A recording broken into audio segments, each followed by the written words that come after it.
अस्सलाम वालेकुम, मैं हूं अरहम खान। आप देख रहे हैं सियासत राउंड अप। सबसे पहले हम बात करेंगे कि इमरान खान की जेल में हालत कैसी है, उनको क्या सहूलियात मुयस्सर हैं और वहाँ पर वो किस तरह से गुजारा कर रहे हैं। इस पर सुप्रीम कोर्ट की जानिब से फ्रेंड ऑफ द कोर्ट मुकर्रर किया गया था बैरिस्टर सलमान सफदर को, और वो वहाँ पर इमरान खान से मिलने के लिए गए थे अडयाला जेल। 3 घंटे की मुलाकात हुई इमरान खान और उनके वकील बैरिस्टर सलमान सफदर की। उनके बैरक तक भी उनको रसाई दी गई, उन्होंने उनके सेल का भी विजिट किया और उसके बाद उन्होंने जो रिपोर्ट है वो सुप्रीम कोर्ट में जमा करवा दी है। 7 सिफात पर मुश्तमिल ये रिपोर्ट है और आज जब दोबारा समाअत होगी सुप्रीम कोर्ट में तो इस रिपोर्ट का जायजा भी लिया जाएगा। सुप्रीम कोर्ट में ये जो समाअत है ये चीफ जस्टिस पाकिस्तान या अफरीदी की सरबराही में 2 रुकनी जो बेंच है वो समाअत कर रहा है। और गुज़श्ता रोज़ सलमान सफदर जब रिपोर्ट जमा करवाने आए तो उन्होंने खुद से जो मंसूब उस बयान की तरदीद की गई, भाई इमरान खान की सेहत ठीक है। सलमान सफदर ने कहा उन्होंने ऐसी कोई बात नहीं कही और उन्होंने कहा उन्होंने जो भी बताया है और जो भी कुछ उन्होंने बताना था वो तहरीरी तौर पर रिपोर्ट की सूरत में उन्होंने अदालत में जमा करवा दिया है। ताहम उन्होंने इस बात की ज़रूर तस्दीक की है कि उन्हें इमरान खान के सेल तक रसाई दी गई, वहाँ पर भी वो विज़िट उन्होंने किया और उन्होंने तमाम तर सहूलियात और चीज़ों का जायज़ा लिया। और 2 दिन से सारी डेवलपमेंट को लेकर कई किस्म की जो है ना वो चेब मगोइयाँ भी सुनने को मिल रही हैं। सवालात भी उठाए जा रहे हैं कि क्या हेल्थ इश्यूज़ पर इमरान खान को कोई रिलीफ दिया जाएगा। लेकिन अगर ऐसा कुछ भी होता है तो इससे पहले हुकूमत मेडिकल बोर्ड तश्कील देगा और जो अदालती अहकामात की रोशनी में भी दिया जा सकता है। और अगर मेडिकल बोर्ड रिकमेंड करेगा तो उन्हें हॉस्पिटल मुंतकिल भी करना पड़ सकता है। 2 रोज़ पहले भी जो बुशरा बीबी हैं उनकी फैमिली से उनकी मुलाकात हुई थी, तो उसमें भी उनकी जो फैमिली है उन्होंने फिर सोशल मीडिया पर आकर लिखा था कि भाई बुशरा बीबी की बकौल, क्योंकि उनकी मुलाकात उनसे बुशरा बीबी और इमरान खान की हुई थी, तो उन्होंने कहा कि पिम से जो उनका ट्रीटमेंट हुआ है इमरान खान का, तो वो अभी तक इमरान खान की जो आंख में तकलीफ थी उसमें बेहतरी नहीं आई। ये बुशरा बीबी की फैमिली ने सोशल मीडिया पर कहा है, जिनकी बुशरा बीबी से मुलाकात हुई थी। तो आज जब सुप्रीम कोर्ट में समाअत होगी, रिपोर्ट का जायजा लिया जाएगा तो और बहुत सारी चीज़ें भी क्लियर हो जाएंगी। अब देखते हैं कि हुकूमत क्या करती है, मेडिकल बोर्ड बनाती है और ऑब्वियसली अगर मेडिकल बोर्ड ने रिकमेंड किया तो उनको हॉस्पिटल भी शिफ्ट करना पड़ सकता है। बहरहाल आगे बढ़ते हैं, अब कुछ सिक्योरिटी ज़राए की बात करते हैं जिनकी मुलाकात हुई है मीडिया नुमाइंदगान से लाहौर में।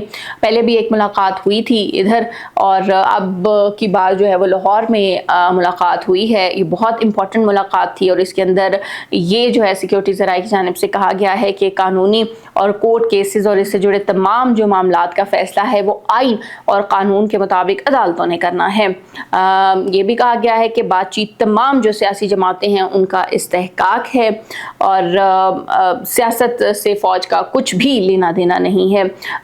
ये भी कहा गया है कि जिस तरह मार्का हक में पूरी कौम मुत्तहिद होकर उन्होंने भारत को शिकस्त दी थी, तो अभी भी दहशतगर्दी के ख़िलाफ़ उसी तरह से मुत्तहिद होना है और दहशतगर्दों को शिकस्त देना है। खैबर पख्तूनख्वा में दहशतगर्दी पर काबू पाने के लिए नेशनल एक्शन प्लान के हवाले से कहा गया है कि भाई यही एक ज़मानत है, नेशनल एक्शन प्लान पर अमल दरामद ही की है कि दहशतगर्दी को काबू में किया जा सके।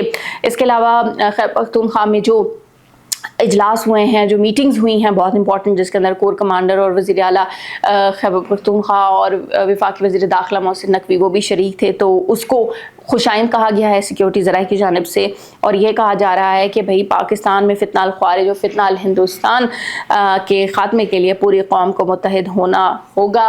ये जो जंग है ये सिक्योरिटी फोर्सेस की नहीं है, फ़ौज की नहीं है, पुलिस की नहीं है, FC की नहीं है, बल्कि ये पूरी कौम की जंग है और पूरी कौम को मुत्तहिद होकर ही दहशतगर्दी के ख़िलाफ़ जो है ना वो जंग लड़नी होगी। इसके अलावा जो मज़ीद चीज़ें सामने आई हैं सिक्योरिटी ज़राए की जानिब से, वो ये कहा जा रहा है कि भाई जो स्पॉन्सर्ड दहशतगर्दी है पाकिस्तान में जो हो रही है उसके पीछे भारत है और फितनाल हिंदुस्तान एक्चुअली जो है वो बलोच अवाम के दुश्मन हैं और वो बलूचिस्तान की तरक्की के दुश्मन हैं।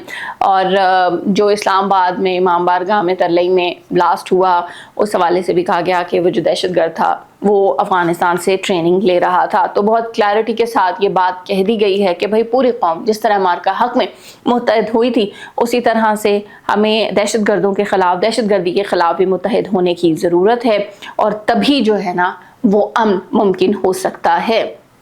جمعرات کا دن ہے، آج بھی ملاقاتوں کا دن ہوتا ہے، منگل اور جمعرات کو فہرست جو ہے وہ جا چکی ہے اڈیالہ جیل۔ دیکھتے ہیں کہ عمران خان سے ملاقات کسی کی ہوتی ہے یا نہیں، بہرحال جو سپریم کورٹ ہے اس میں سماعت ضرور ہوگی۔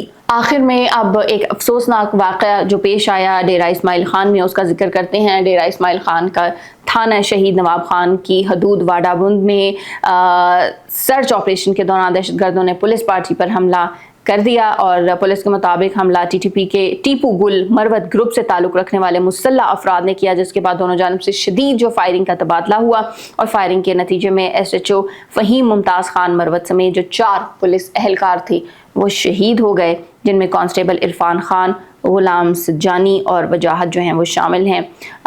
جو 4 پولیس اہلکار ہیں وہ شہید ہو گئے، اور واقعے میں D S P Adnan Khan شدید زخمی ہوئے، جبکہ ان کے ڈرائیور طارق خان اور 2 گن مین بھی زخمی ہوئے ہیں، جنہیں فوری طور پر اوبویسلی ہسپتال منتقل کر دیا گیا۔ پولیس کی جو بھاری نفری وہ موقع پر پہنچ گئی، علاقے کو انہوں نے گھیرے میں لے لیا، اور دہشت گردوں کے خلاف سرچ آپریشن بھی جاری ہے۔ تو یہ ایک افسوسناک واقعہ ڈیرہ اسماعیل خان میں پیش آیا جو آپ کے سامنے ہم نے رکھا ہے۔ یہ تھا آج کا سیاست راؤنڈ اپ۔ انشاءاللہ اگلی ایپیسوڈ میں آپ سے پھر ملاقات ہوگی۔ اپنا بہت سارا خیال رکھیے گا۔ پاکستان زندہ باد۔